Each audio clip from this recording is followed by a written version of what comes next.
Well, thank you. And having already introduced this panel, we'll go ahead and turn to you, Mr. Moss. Thank you for being here. Great. Thank you, Chairman Flake, Ranking Member Booker, Senator Coons, other members of the subcommittee.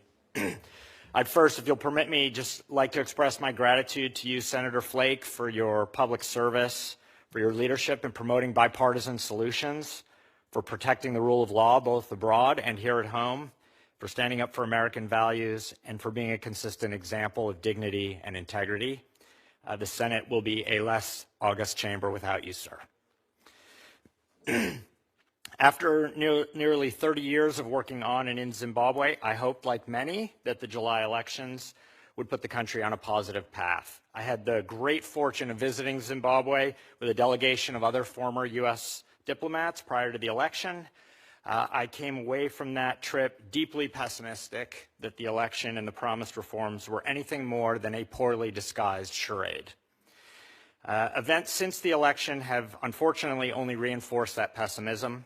We've heard plenty of rhetoric on democracy, national reconciliation, and economic reform. And while we can point to a few token gestures, very little, if any, meaningful change has occurred.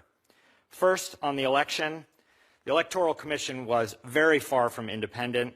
As in the past, ZANU-PF and the security forces used intimidation and violence to sway votes.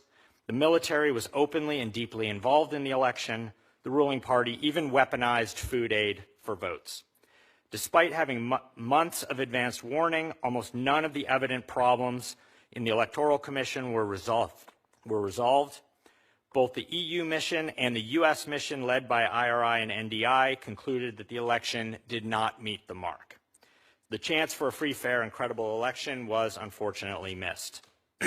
Second, accountability for violence and past abuses. Mugabe may be gone, yet the government is still largely the same old actors.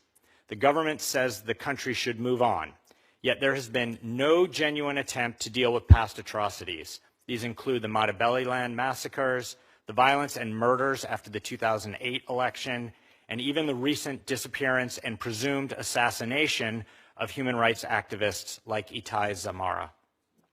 Even the August 1st murder of 6 civilians in full view of the world has been whitewashed. The government even tried to blame the opposition for the violence when the TV cameras show soldiers shooting civilians in cold blood.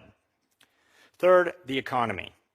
Food, fuel, and even US dollars are all in desperately short supply. The new budget has some reforms, at least on paper. But fixing Zimbabwe's economy is not about tweaking the budget deficit by a percentage point or two. It's not about employing more accounting gimmicks. Until the government deals with the dominance of the military in the economy, the ongoing rackets by predatory elites, and the flouting of basic rule of law, Zimbabwe's economy cannot be fixed. The roots of the economic crisis are political. The solutions must start with genuine political reform. And we can see the government's state of denial in their passive language. The government says people died on August 1st. No, civilians were murdered by the military in plain sight of the world. The government says we are suffering from food and fuel shortages. No, government mismanagement and profiteering elites have destroyed the markets for food and fuel. The government says that hard currency is suddenly unavailable. No, the country has no US dollars because they have been lying to the population about what's really in the bank. The shallowness of the touted reforms are embodied in the shameful treatment of Tendai Biti. I'm grateful that he's been mentioned several times already. Mr. Biti is one of Zimbabwe's most important legal scholars, a patriot, and the country's most effective finance minister ever. He testified here in this very room almost exactly a year ago, but he could not join me today because the government has taken away his passport. Since July, he has escaped at least three attempted abductions, and he was illegally repatriated from Zambia. Mr. Biti and his family face constant harass and death threats from the security forces, from mysterious groups of thugs, and from a sham court case. If the regime is this brazen against a respected opposition leader, it only hints at the persecution of wider civil society. Finally, I want to raise an issue that I'm sure will come up today, which are sanctions, which are a complete red herring. The government blames US sanctions for their economic troubles rather than grappling with their own mismanagement and corruption. There are about 70 people and about 70 entities on the U.S. sanctions list.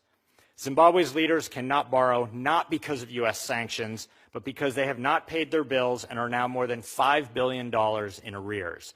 Blaming the U.S. is just another example of this government failing to take responsibility. In this context, the U.S. should be extremely cautious in its re-engagement. We should exercise strategic patience. Fortunately, we have a roadmap to guide U.S. policy. The Zadera Amendment of 2018 sets out very clear conditions for American support. These include concrete steps toward respect for the rule of law, the opposition, human rights, and getting the military out of politics. Zadera provides a roadmap to a sustainable economic recovery that does not make the U.S. and other donors complicit in preserving the status quo. Until Zadera criteria are met, the United States should withhold support for debt relief and new loans. Instead, we should speak out about what is really happening inside the country, and we can be far more aggressive in our support for embattled civil society and human rights defenders who are, quite literally, putting their lives on the line. The least we can do is stand with them, amplify their voices, and help strengthen their resolve. They have proven worthy of our support. The government of Zimbabwe has not. Thank you.